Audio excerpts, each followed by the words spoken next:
In this video, we want to talk about available options for teacher communication with students.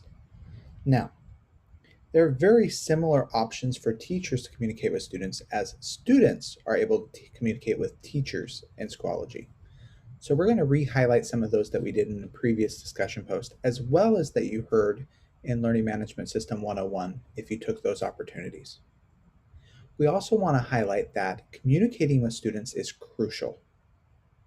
We need to have open lines of communication and really support a learning environment, especially through social emotional learning. So think about how you're communicating with students and how you're connecting with them. Now, what features are available in Schoology for you to communicate with your students? So let's just do a couple of the quick, easy ones right away. First off, you can always go to your inbox within Schoology and you can send them a message. Once again, when you click do message, you can go to the to and you can send it to individual students or groups of students. Now remember, with your message, you can do text, you can add files, links, you can add resources uploaded in Schoology, or you can do audio and video directly in your messaging. So that's one way to communicate.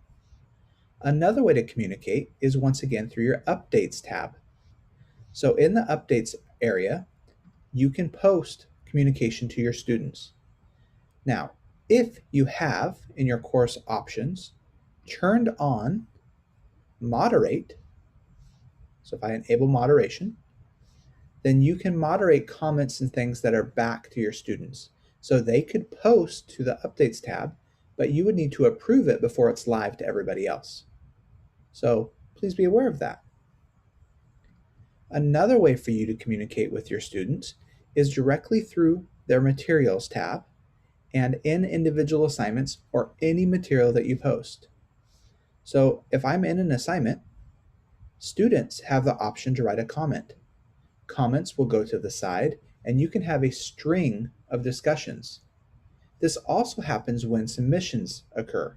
Once a student submits, you can talk and debrief and review over there on the right-hand side for an assignment.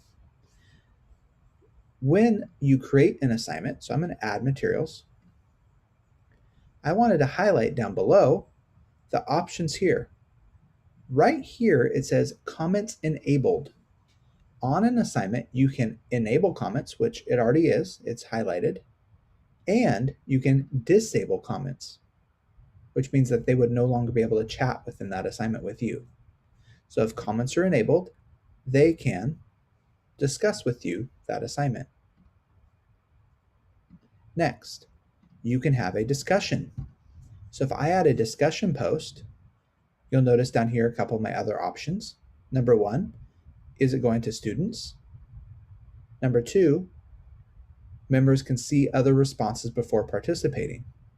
So this means that they must post before they can add comments and discussions and threads to classmates' posts. So that creates communication between them and with you as well. Okay, those are a few methods to have discussions and talk with your students.